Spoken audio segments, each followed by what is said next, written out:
Peter Pan in Kensington Gardens, Chapter 1, The Grand Tour of the Gardens. To follow Peter Pan's adventures, it's important that you are familiar with Kensington Gardens. Kensington Gardens are in London.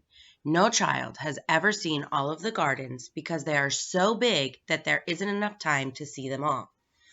On one side of the gardens is a street with a never-ending line of buses that you have to cross to get into the gardens.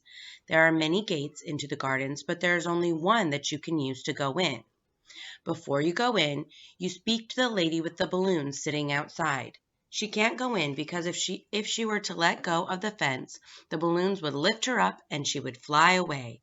She has quite a red face from the strain of holding on to the balloons all day. Inside the gardens are tremendously big, with millions and hundreds of trees. There is a path called the Broad Walk, which is much bigger than the other paths in the garden. On the Broad Walk is a tree where a boy called Checo lost his penny and found a 2-pence when looking for it. This tree is now called Checo Howlett's tree. People have been digging there ever since.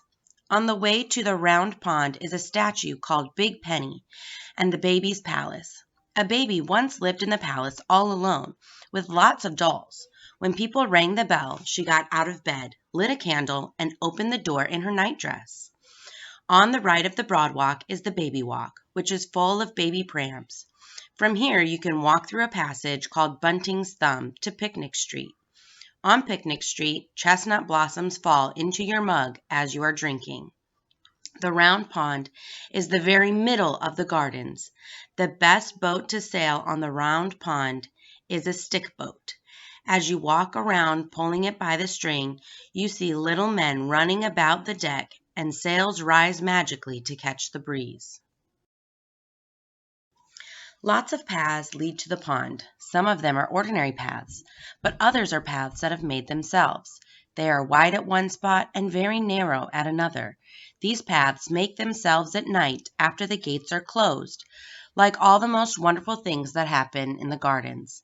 The paths make themselves because it's their only chance of getting to the round pond. The Serpentine begins near here. It is a lovely lake, and there is a drowned forest at the bottom of it. If you peer over the edge, you can see the trees all growing upside down, and they say that at night there are also crowned stars in it.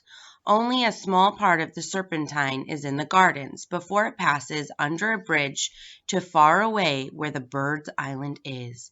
No human, except Peter Pan, and he is only half human, can land on that island, but you can make a paper boat and slip it into the water, and it reaches Bird's Island after dark.